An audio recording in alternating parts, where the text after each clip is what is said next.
क्या आप जानना चाहते हैं कि एक नॉर्मल मिडिल क्लास अपने पैसे कैसे मैनेज करता है, या फिर एक रिच या सुपर रिच इंसान बिल्कुल ही डिफरेंट स्ट्रैटेजीज क्यों अपनाता है? डोंट वरी, इस वीडियो में हम उन रिच और सुपर रिच लोगों की स्ट्रैटेजीज के बारे में डिस्कस करेंगे। So let's start. आइए एक एग्जांपल लेते हैं। मान लीजिए कि आप एक अच्छे पेंटिंग आर्टिस्ट हैं। काफी सालों से आप पेंटिंग कर रहे हैं। आपको पता है कि लोगों को आपका काम पसंद है और आपकी पेंटिंग के लिए लोग आपको अच्छा अमाउंट पे करने के लिए भी रेडी हैं। लेकिन बचपन में आपने देखा था कि एक एडवोकेट ने आपके डैड के साथ ठीक बिहेव नहीं किया था। इसलिए उस दिन से आपने सोच लिया था कि मैं कभी भी इन लॉयर या एडवोकेट से कोई रिश्ता नहीं रखूंगा। आप अपने फ्रेंड से पूछते हैं कि आप ये बिजनेस कैसे स्टार्ट करें। आपके फ्रेंड को उतनी नॉलेज नहीं है, इसलिए वो आपको रेकमेंड करता है कि यार ऐसा कर, प्रोप्राइटरशिप ले लें। बस एक जीएसटी नंबर चाहिए बिजनेस स्टार्ट करने के लिए। बाकी प्राइवेट लिमिटेड कंपनी या एलएलपी वगैरह, इसमें तो बहुत ज्यादा पेपर वर्क है और आप उसकी बात मान लेते हैं। एनीवेज, आपका बिजनेस अच्छा चलने लगा है, इसलिए आप अपना पहला एम्प्लॉय हायर करते हैं, विनोद, जो आपकी अकाउंट्स में मदद कर सके। विनोद का बैकग्राउंड आप चेक नहीं करते। विनोद के आने से आपको काफी हेल्प मिलती है, लेकिन कुछ दिनों के बाद आपको पता चलता है कि आपके एब्सेंस में एक कस्टमर आपकी शॉप में आई थी और विनोद ने उससे काफी बदतमीजी करी और हरास किया। अब होता ये है कि वो लड़की आपके बिजनेस पर केस कर देती है, क्योंकि वो आप ही का एम्प्लॉय है। अब इंडिया में ऐसी केसेस को सीरियसली लिया जाता है और ऑनरेबल जस्टिस साहब आपको उस लेडी को 1 करोड़ रुपए का कंपनसेशन देने के लिए कहते हैं। आप कहते हैं कि मैंने तो कुछ भी नहीं किया, ये तो मेरी गलती नहीं है, ये गलती तो विनोद की है। लेकिन क्योंकि आप प्रोप्राइटर हो, इसीलिए लीगली आप और आपके बिजनेस को गवर्नमेंट एक ही नजरों से देखती है और आपकी अपने बिजनेस के लिए अनलिमिटेड लायबिलिटी है। यानी आपके पर्सनल एसेट्स जैसे कि आपका घर, आपकी ज्वेलरी, आपकी कार एक्सेट्रा, वो भी देनी पड़ सकती है इस केस में, अगर 1 करोड़ रुपए आपके पास नहीं है। यानी इस वर्स्ट केस में काफी लोगों का बिजनेस शुरू होने से पहले ही खत्म हो जाएगा। अब सवाल आता है कि फिर तो हमें बिजनेस करना ही नहीं चाहिए, या फिर हम इस चीज से कैसे बचें? तो ऑब्वियसली इससे बचने के लिए गवर्नमेंट ने हमें ऑप्शन दिया है, और वो है open a limited liability entities. यानी हम 3 ऑप्शन में से एक ऑप्शन चूज कर सकते हैं। LLP, limited liability partnership, private limited companies जिसमें लिमिटेड लायबिलिटी का ऑप्शन है, और ओपीसी यानी 1 पर्सन कंपनी, जिसमें अकेला इंसान भी लिमिटेड लायबिलिटी ऑप्ट कर सकता है। अब आप पूछेंगे कि ये लिमिटेड लायबिलिटी क्या है? तो अगर हम पीछे पेंटर वाले एग्जांपल में जाएं, तो अगर आपने प्रोप्राइटर की जगह कोई लिमिटेड लायबिलिटी वाली एंटिटी ओपन की होती, तो आपके पर्सनल एसेट्स जैसे कि घर, कार, ज्वेलरी, लैपटॉप एक्सेट्रा, इन सब पर बात नहीं आती और इस एग्जांपल में केस आपके बिजनेस पर होता, ना कि आपके ऊपर। क्योंकि इस सिनेरियो में कोर्ट की नजरों में आप और आपका बिजनेस 2 अलग चीजें हैं।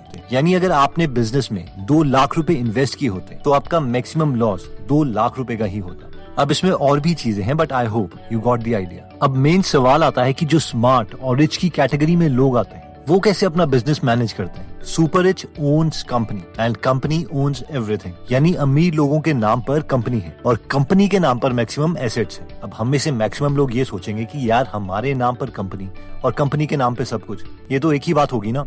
नहीं, इसके बहुत सारे फायदे हैं, जैसे कि लिमिटेड लायबिलिटी जिसके बारे में हम बात कर चुके हैं, investments, tax advantage etcetera. Tax advantage को इंटरेस्टिंग वे में समझने के लिए हम एक एग्जांपल लेते हैं। मान लीजिए आप बहुत अच्छे स्टूडेंट रहे और आपकी जॉब लग जिसमें आपको साल के 24 लाख रुपए मिलते हैं। अब आप थोड़ी सी टैक्स सेविंग कर सकते हैं, जैसे कि सेक्शन 80C में इन्वेस्ट करना एंड सो ऑन।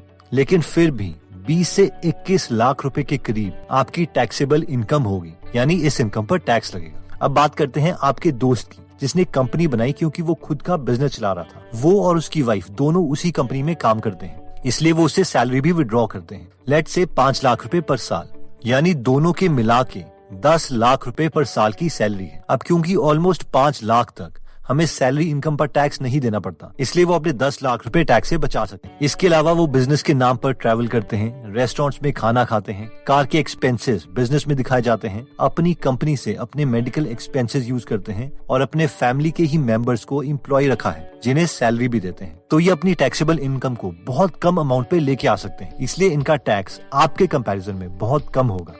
अब ऑब्वियसली ये एक बहुत ही सिंप्लीफाइड एग्जांपल है, बट आई होप आप समझ गए। लेकिन ये भी कोई बड़ी गेम नहीं है सुपर रिच लोगों के कंपैरिजन में। क्या आप जानना चाहते हैं कि सुपर रिच लोग क्या करते हैं? सुपर रिच लोग बिलीव करते हैं री इन्वेस्टमेंट पर। जितनी भी उनकी कंपनी पैसे कमाती है उसका मेजॉरिटी पोर्शन दोबारा उसी कंपनी के एक्सपेंशन में वो लगा देते हैं, या फिर वो अपनी बड़ी पेरेंट कंपनी से और छोटी कंपनीज क्रिएट करने लगते हैं। इतना ही नहीं, रिस्क मिनिमाइज करने के लिए वो इस तरह से रूल सेट करते हैं कि अगर छोटी कंपनी में कुछ गलत भी हो जाए तो भी उनकी पेरेंट कंपनी को कुछ नहीं होगा। इस चार्ट से आप समझ सकते हैं कि कैसे एक मेन कंपनी के अंडर कई सारी सब्सिडरी कंपनीज हैं। अब ऐसा क्यों किया गया है, तो आई होप इसके बारे में आपको बेसिक आइडिया लग गया होगा।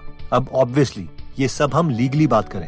अगर आप बोलोगे कि सर मेरे शहर में जितनी भी शॉप्स हैं वो प्रोप्राइटरशिप लेके ही बिजनेस कर रही हैं और वो तो अवधि में भी घूम रही हैं, तो टू बी ऑनेस्ट ये भी सच है। और मैं फिंगर्स पॉइंट नहीं करना चाहता, लेकिन इनमें से मैक्सिमम लोग कैश लेके बिजनेस करते हैं जो कि लीगल नहीं है, आई मीन ब्लैक मनी। और साथ में मेरे ओपिनियन में ये सुपर रिच लोगों की स्ट्रैटेजी भी नहीं है। एनीवेज, अब मेन सवाल आता है कि क्या फिर हम कंपनी रजिस्टर करवा लें? ऑब्वियसली नहीं। This video is just an eye opener. अगर हम दी हिंदू की वेबसाइट पर जाएं, तो हम देख सकते हैं कि हम बाकी इंडियंस के कंपैरेटिवली कितने अमीर हैं। फॉर एग्जांपल, लेट्स से अगर आप अपनी साल की इनकम 12 लाख रुपए इसमें एंटर करते हैं, तो इसके अकॉर्डिंग हम इंडिया के टॉप 0.19% पॉपुलेशन में आते हैं। अब हो सकता है क्योंकि सिर्फ 3 से 4% पॉपुलेशन ही टैक्स भरती है, इसलिए ये डेटा उतना एक्यूरेट ना हो, लेकिन फिर भी ये इंडिया के लिए एक डराने वाला नंबर है। अगर इसमें हम एनुअल इनकम 2 लाख 1 रुपए डालें, तो ये बताता है कि हम टॉप 1.98% पॉपुलेशन में आते हैं, जिसका मतलब है कि 16,666 रुपए कमाने पर हमने 98% इंडियन पॉपुलेशन को पीछे छोड़ दिया। जिससे मन में ये सवाल आता है कि फिर 98% लोगों की हालत क्या है।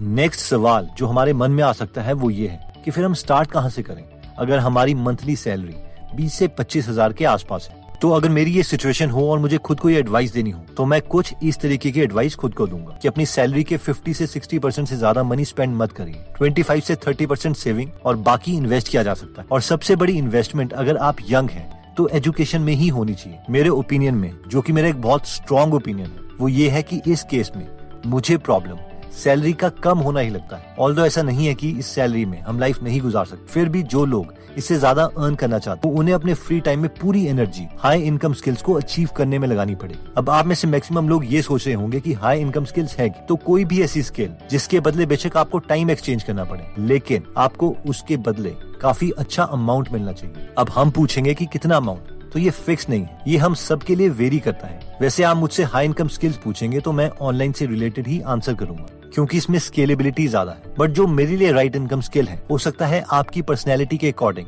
वो आपको सूट ना करे। तो बेटर यही है कि हम हर अपॉर्चुनिटी के लिए ओपन माइंडेड रहें, क्योंकि मैंने लोगों को एक मशरूम प्लांट से लेके एक सेल्स फनल बना के भी रिच होते हुए देखा है। आई होप हमने ये इंटरेस्टिंग वे में आपको कॉन्सेप्ट समझा दिए होंगे। एनीवेज, इस वीडियो में हमने सबसे पहले देखा था प्रोप्राइटरशिप फर्म के बारे में और क्यों सुपर रिच लोग इसे कभी यूज नहीं करते, क्योंकि इसमें अनलिमिटेड लायबिलिटी है।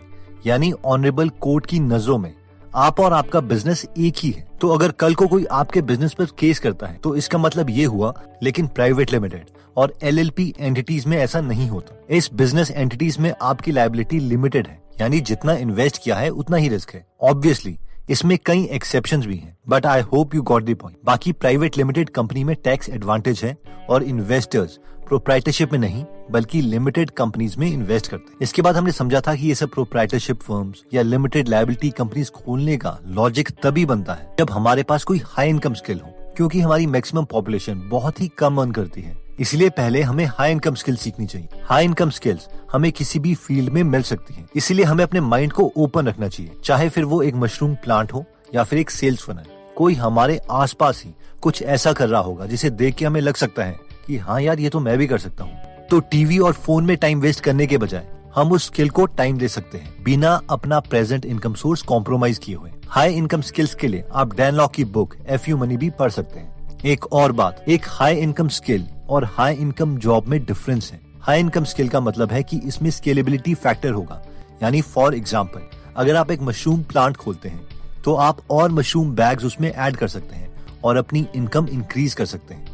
या फिर अगर आप सेल्स फनल बनाते हैं तो उसमें और रेलिवेंट ट्रैफिक ला के अपनी सेल्स इंक्रीज कर सकते हैं, जबकि हाई इनकम जॉब में आप अपनी इनकम को स्केल नहीं कर सकते। अब इस 10 मिनट की वीडियो में ऑब्वियसली हम ज्यादा नहीं देख पाएंगे, बट इसका फर्स्ट पार्ट भी हमने बनाया है जिसमें बेसिक रूल्स हैं, जिसे आप चाहें तो देख सकते हैं।